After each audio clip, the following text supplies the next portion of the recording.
There are a couple of things with the energy world today. The basic issue is that Israel's requirement are roughly 220,000 barrels per day. Since May last year, this is what roughly Israel has been importing. And this is not by Azerbaijan. This is also being supplied by Kazakhstan, by Gabon, and recently Brazil has also started to increase its flow of its crude oil to flow into Israel. So there are three or four major sellers to Israel. Azerbaijan is one of them. Yes.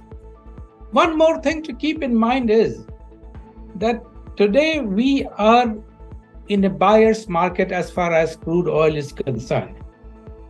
So if Azerbaijan even stops it for one reason or the other, or if Turkey opts to stop the flow of Azerbaijani oil to Israel, Israel would still be able to get that oil from anywhere else. For instance, the world's largest producer today is United States, not Saudi Arabia, not Russia, but US is the world's largest producer. And they have been producing something like 13.2, 13.3 million barrels a day. Just to give you a comparison, in contrast, Saudi Arabia has been producing roughly 9 million barrels a day.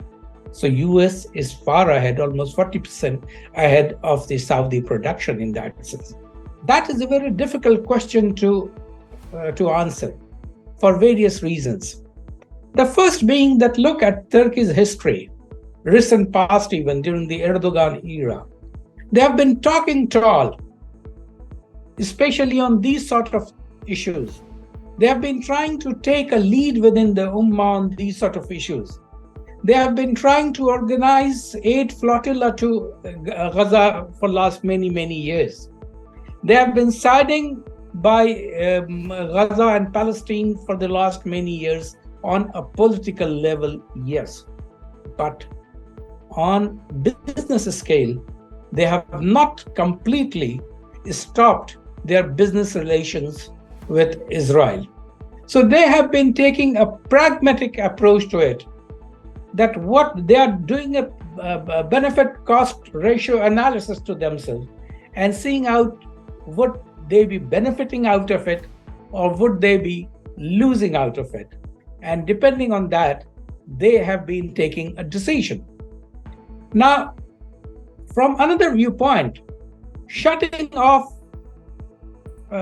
this flow of oil may not be acceptable to Azerbaijan as well in this sort of situation when there's plenty of oil in the market. Azerbaijan wants to push that oil. And I'm not sure of it, but I'm pretty confident that Turkey must be having a contractual obligation with Israel, with both Israel as well as Azerbaijan. So for them to intervene in, it may be a big issue.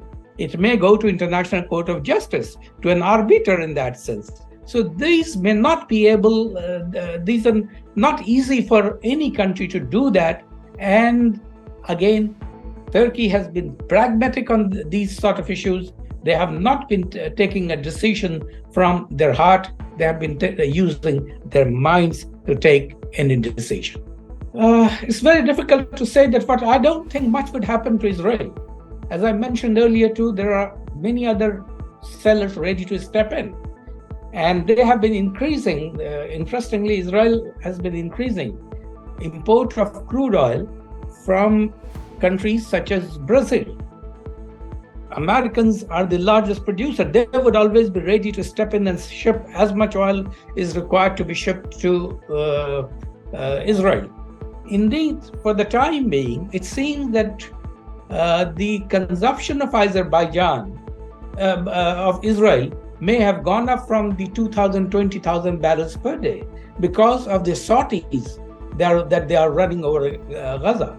But in a buyer sort of market, stopping by anyone does not seem possible, and Israel would definitely get many other offers from many other countries. Then why would Azerbaijan stop flow of its oil to Israel, or why would Turkey stop the flow of Azerbaijani oil to Israel? Because one thing is certain, that even to maintain that pipeline, forget the contractual obligation, but even to maintain the pipeline, a considerable cost is involved. And if they don't let oil go through that pipeline, then from where they would be shouldering that cost, they need oil to flow from that pipeline so as to ensure that their costs are met and they make some profit out of it.